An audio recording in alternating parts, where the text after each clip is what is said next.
What's up guys, ഞാൻ Aravind and welcome back to another video.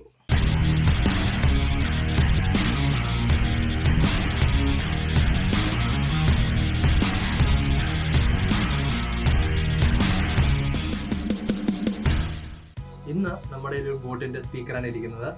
ഇപ്പോൾ എടുത്തിട്ട് വരാം.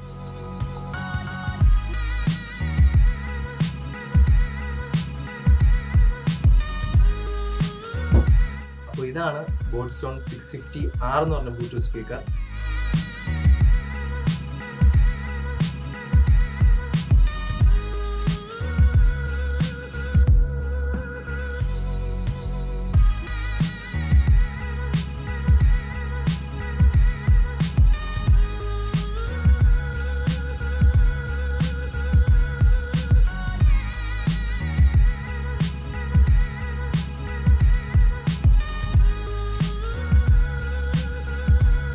സ്പെക്ക് എന്ന് പറയുമ്പോൾ ഇതിൽ 2 ഇഞ്ചിന്റെ 2 സ്പീക്കറാണ് ഇതിൽ പ്രൊവൈഡ് ചെയ്തിരിക്കുന്നത്. 2 സ്പീക്കറോടെ നമുക്ക് 10 വാട്ട്സ് ഔട്ട്പുട്ട് വരുന്നുണ്ട്. പിന്നെ ഇത് സ്റ്റീരിയോ ആണ്. അപ്പോൾ ഇതിന്റെ സ്പീക്കർ ഇരിക്കുന്നതിന്റെ നേരെ ബാക്ക് സൈഡിലാണ്, നേരെ ഓപ്പോസിറ്റ് സൈഡിലാണ് ഇതിന്റെ പാസീവ് റേഡിയേറ്റർ ഇരിക്കുന്നത്. അതിന്റെ പാസീവ് റേഡിയേറ്റർ എന്ന് പറയുമ്പോൾ ഒരു ഓവൽ ഷേപ്പിലുള്ള ഒരു സിംഗിൾ പാസീവ് റേഡിയേറ്റർ ആണ് ഇരിക്കുന്നത്. അപ്പോൾ ഇതിന് 1800 mAh ബാറ്ററിയാണ് ഇത് കൊടുത്തിരിക്കുന്നത്. അതായത് ഒരു 7 hours പ്ലേ ബാക്ക് ഇത് തരും. ഇത് IPX5 റേറ്റഡ് ആണ്. അതായത് ഇതിന് ഏത് ആംഗിളിൽ നിന്ന് ഇതിൽ വെള്ളം സ്പ്രിങ്കിൾ ചെയ്താലും ഇതിന് കുഴപ്പമൊന്നും ഉണ്ടാവില്ല. ഇതിന്റെ ബിൽഡ് ക്വാളിറ്റിയെ കുറിച്ച് പറയുമ്പോൾ ഇത് ഫുൾ മെറ്റലും കൊണ്ടാണ് നിർമ്മിച്ചിരിക്കുന്നത്. അതുകൊണ്ട് തന്നെ ഇതിന് നല്ല വെയിറ്റ് ഉണ്ട്. പിന്നെ ഇതിൽ ഈ കവർ ചെയ്തിരിക്കുന്നത് എന്ന് പറഞ്ഞു കഴിഞ്ഞാൽ ഒരു സ്റ്റീൽ മെഷും കൊണ്ടാണ്. അതും നല്ലൊരു ഡിസൈനും ഉണ്ട് ഇതിൽ തന്നെ.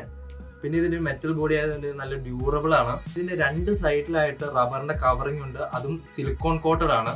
ഇതിന്റെ ഒരു സൈഡിലെ കവറിങ്ങിലാണ് ഇതിന്റെ ബട്ടൺസും ഇതിന്റെ മൈക്കും പവർ ലൈറ്റും പിന്നെ ഇതിന് ചാർജ് ചെയ്യാനുള്ള പോർട്സും പിന്നെ ഇതിന് ഓക്സ് കണക്ടറും ഇതിന്റെ മെമ്മറി കാർഡും ആ ഒരൊറ്റ കവറിങ്ങിലാണ് ഇരിക്കുന്നത്. പിന്നെ ഇതിന്റെ ഓരോ ഇൻഡിവിജ്വൽ ബട്ടൺസിലേക്ക് നോക്കുവാണെങ്കിൽ ഇതിനൊരു പവർ ബട്ടൺ, പിന്നെ ഇതിനൊരു വോളിയം അപ്പും വോളിയം ഡൗൺ ബട്ടണും പ്ലേ പോസ് ബട്ടണും പിന്നെ നെക്സ്റ്റ് ട്രാക്കും പ്രീവിയസ് ട്രാക്കിലേക്ക് പോകാനായിട്ടൊരു ഡെഡിക്കേറ്റഡ് ബട്ടൺസ് ഇതിൽ കൊടുത്തിട്ടുണ്ട്. പിന്നെ ഇതിന്റെ ഫ്രണ്ട് സൈഡിലോട്ട് പോവാണെങ്കിൽ ഇതിനൊരു മൈക്കിന്റെ ഹോളും ഉണ്ട്, ഒരു പവർ ഇൻഡിക്കേറ്റർ ഉണ്ട്. ആ പവർ ഇൻഡിക്കേറ്ററിൽ തന്നെയാണ് ഇതിന്റെ ബാറ്ററി ചാർജിങ് കാണിക്കുന്നത്. അതായത് ബാറ്ററി ലോ ആണെങ്കിൽ അതൊരു റെഡ് ലൈറ്റ് ആയിരിക്കും, പവർ ലൈറ്റ് കാണിക്കുന്നത് ഒരു വൈറ്റ് ലൈറ്റിലാണ്. പിന്നെ ഈ സ്പീക്കറിന്റെ ബാക്ക് സൈഡിലായിട്ട് നമുക്ക് ഓക്സ് കണക്ട് ചെയ്യാനും മെമ്മറി കാർഡ് കണക്ട് ചെയ്യാനും പിന്നെ ചാർജ് ചെയ്യാനുള്ള പോർട്സ് ഉണ്ട്. അതും ഇത് IPX5 റേറ്റഡ് ആയതുകൊണ്ട് ഇതൊരു റബ്ബർ ഫ്ലാപ്പിൽ കവർ ചെയ്ത് വെച്ചിരിക്കുന്നതാണ്. അതുകൊണ്ട് തന്നെ ഇതിനുള്ളിൽ വെള്ളം പെട്ടെന്ന് കയറുമൊന്നുമില്ല. പിന്നെ ഇതൊന്ന് തുറന്നു കാണിക്കുവാണെങ്കിൽ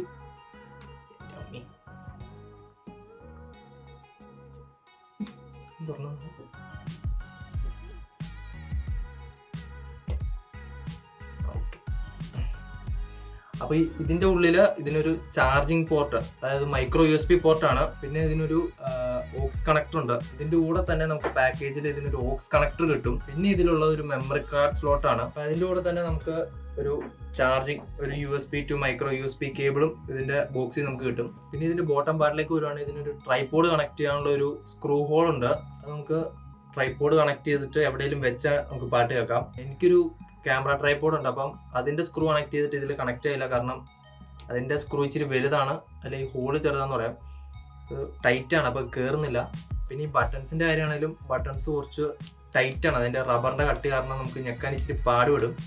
ഇത് സിംഗിൾ ഹാൻഡ് യൂസ് പാടാണ്, കാരണം ബട്ടൺസ് ഒറ്റ കൈ കൊണ്ട് നമുക്ക് ഞെക്കാൻ ഇച്ചിരി ടൈറ്റ് ആണ്. നല്ല പ്രഷർ കൊടുത്താലേ ഞെങ്ങുള്ളൂ. പിന്നെ ഇതിന്റെ ബോട്ടം പാർട്ടിൽ 2 റബ്ബറിന്റെ ബൾജിങ് ഉണ്ട്. അതായത് നമുക്ക് ഇവിടെ എവിടെയും വെക്കാനാണേലും അത് വേറെ എവിടെയും പോറാണ്ട് അത് നമ്മളെ സഹായിക്കും. ഇപ്പം ഞാൻ ആദ്യം പറഞ്ഞ പോലെ ഇതിൻ്റെ 2 സൈഡിലും റബ്ബർ കവറിങ് ആണ്. അപ്പോൾ നമുക്ക് ആ 2 സൈഡും നമുക്ക് വെച്ച് യൂസ് ചെയ്യാം. അതായത് ഇങ്ങനെയും വെർട്ടിക്കലായിട്ട് നമുക്ക് ഹൊറിസോണ്ടലായിട്ടും നമുക്ക് വെച്ച് യൂസ് ചെയ്യാം. ഇതിൻ്റെ ഒറിജിനൽ പ്രൈസ് എന്ന് പറയുന്നത് 4990 രൂപയാണ് ഇതിൻ്റെ ബോട്ടിൻ്റെ വെബ്സൈറ്റിൽ കിടക്കുന്നത്. ഇപ്പോൾ ഇതിൻ്റെ റേറ്റ് എന്ന് പറഞ്ഞാൽ 1999 രൂപയാണ് കൊടുത്തിരിക്കുന്നത്. പിന്നെ ഇതിൻ്റെ ഓഡിയോ ക്വാളിറ്റിയെ കുറിച്ച് പറയുവാണെങ്കിൽ ഞാൻ കേട്ടിട്ടുള്ള ബ്ലൂടൂത്ത് സ്പീക്കർ വെച്ച് നോക്കുമ്പോൾ ഇതിന് ഒരു ആവറേജ് സൗണ്ട് ക്വാളിറ്റി എന്ന് പറയാം. കാരണം ഇതിൻ്റെ ഹൈ വോളിയത്തിൽ ഇതിന് ചെറിയ ഡിസ്റ്റോർഷൻസ് വരുന്നുണ്ട്. അതായത് ചെറിയൊരു ക്രാക്കിംഗ് പോലെ സൗണ്ടിന് ക്രാക്കിംഗ് വരുന്നുണ്ട്. പിന്നെ ഇതിന് മാസ്റ്റർ സൗണ്ട് ഇച്ചിരി കൂടുതലാണ്. പിന്നെ ഇതിൻ്റെ ട്രിബിളിൻ്റെ കാര്യം കുറിച്ച് പറയുവാണെങ്കിൽ ട്രിബിള് കുറവാന്ന് പറയാം. അപ്പോൾ ഇതിൻ്റെ ഓഡിയോഗ്രാഫിൽ നമ്മൾ ട്രിബിളിൻ്റെ കാര്യം പറയുകയാണെങ്കിൽ അതിൻ്റെ ഗ്രാഫ് നേരെ താഴോട്ട് വരും. അതായത് ട്രിബിൾ അത്യാവശ്യം കുറവാണ് ഇതിന്. പിന്നെ ഏറ്റവും കൂടുതൽ മാസ്റ്ററാണ് കയറി വരുന്നത്. പിന്നെ ഇതിൻ്റെ ബേസ് പറയുകയാണെങ്കിൽ, അതായത് ലോ എൻഡ് പറയുകയാണെങ്കിൽ ആ മാസ്റ്ററിനോട് ചേർന്നിരിക്കുന്ന ലോ എൻഡ് ആണ്. അതായത് ഒത്തിരി നമുക്ക് കേൾക്കാൻ സുഖമുള്ള ഒരു ബേസ് അല്ല തരുന്നത്, എന്നാലും ഒരു ആവറേജ് ക്വാളിറ്റി എന്ന് വേണമെങ്കിൽ പറയാം. പിന്നെ സൗണ്ട് ക്വാളിറ്റിയുടെ ഫ്രീക്വൻസി റേഞ്ചിൽ പറയുകയാണെങ്കിൽ ഇതിൻ്റെ ലോ എൻഡ് എന്ന് പറയുമ്പോൾ ഒരു 250 ഹെർട്സ് ടു ഒരു 300 ഹെർട്സിന് ഇടയ്ക്കാണ്.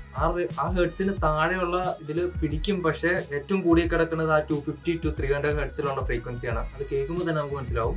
അപ്പോൾ ഇത് എക്സ്ട്രാ ലൗഡാണ് ഇതിൻ്റെ സൗണ്ട് എന്ന് പറയുമ്പോൾ. പിന്നെ ഇത് ബ്ലൂടൂത്ത് വെർഷൻ 4.2 ആണ്. അതായത് നമുക്കൊരു 10 മീറ്റർ റേഞ്ചിൽ ഇത് നമുക്ക് പ്ലേ ചെയ്യാം. പിന്നെ ഇതിൻ്റെ ചാർജിങ് ടൈം എന്ന് പറഞ്ഞു കഴിഞ്ഞാൽ 3.5 hours ആണ്. അതായത് 3.5 മണിക്കൂർ ചാർജ് ചെയ്ത് കഴിഞ്ഞാൽ 7 മണിക്കൂർ നമുക്കിത് യൂസ് ചെയ്യാം.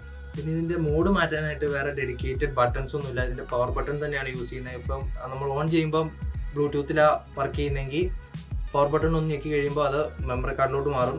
ഒന്നുകൂടെ ഞെക്കി കഴിഞ്ഞാൽ അത് ഓക്സിലോട്ട് മാറും. പിന്നെ അത് റിപ്പീറ്റഡ് ആയിരിക്കും. പിന്നെ ഞെക്കി കഴിയുമ്പം ഇതിപ്പോൾ ബ്ലൂടൂത്ത് മോഡിലാണെങ്കിൽ ഈ ലൈറ്റ് ഇങ്ങനെ സ്പീഡിൽ ബ്ലിങ്ക് ചെയ്യും. അതായത് അത് സെർച്ചിങ് ആണ്. അതായത് വേറെ ബ്ലൂടൂത്ത് ഡിവൈസ് ആയിട്ട് സെർച്ചിങ് ആണ്. പിന്നെ കണക്റ്റഡ് ആവുകയാണെങ്കിൽ അത് ലൈറ്റ് കത്തിക്കൊണ്ട് തന്നെ ഇരിക്കും. പിന്നെ നമ്മൾ പാട്ട് പ്ലേ ചെയ്ത് കഴിയുമ്പം സ്ലോ ബ്ലിങ്കിങ് ആയിരിക്കും ഇതിൻ്റെ ലൈറ്റ്. പിന്നെ ഇതിൻ്റെ മെയിൻ ഡ്രോബാക്ക് എന്ന് പറയുമ്പം ഇതിന് വൈബ്രേഷൻ ഉണ്ട്. സൗണ്ട് കൂട്ടുന്നതിനനുസരിച്ച് ഈ സ്പീക്കർ ഫുള്ളായിട്ട് വൈബ്രേറ്റ് ചെയ്യും.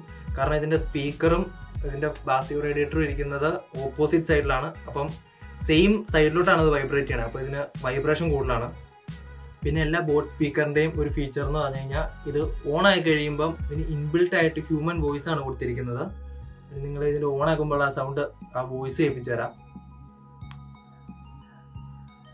Power on. You've plugged into Nirvana. Your device is ready to pair.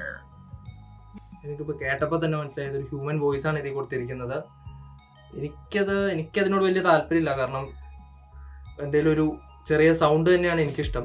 ഈ വോയിസ് തന്നെ കൊടുക്കുമ്പോൾ നല്ലൊരു ലാഗ് ഫീൽ ചെയ്യുന്നുണ്ട്. അപ്പം എപ്പോഴും കേൾക്കുമ്പോൾ അത് ഒരു സൂട്ടബിൾ അല്ല എന്ന് നമുക്ക് തോന്നും. ഇനി നമുക്ക് ഇതൊന്ന് പ്ലേ ചെയ്യാം.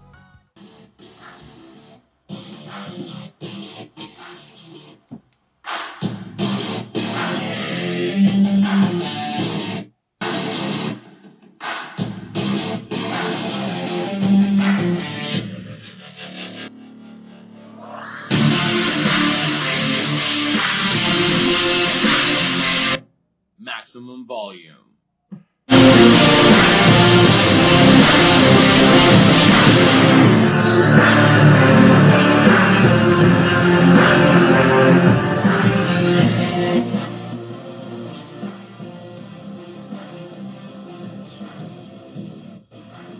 അപ്പോൾ ഇതിന് നല്ല മാസ്റ്ററാണ്. നിങ്ങൾ കേട്ടുപോലെ തന്നെ ഇതിന് നല്ല മാസ്റ്ററാണ്. പക്ഷേ ആ മാസ്റ്ററിനൊപ്പമുള്ള ട്രിബിളും ലോ എൻഡും ഇത് അത്ര ഇതായിട്ട് തരുന്നില്ല. ഒരു ആവറേജ് എന്ന് പറയാം.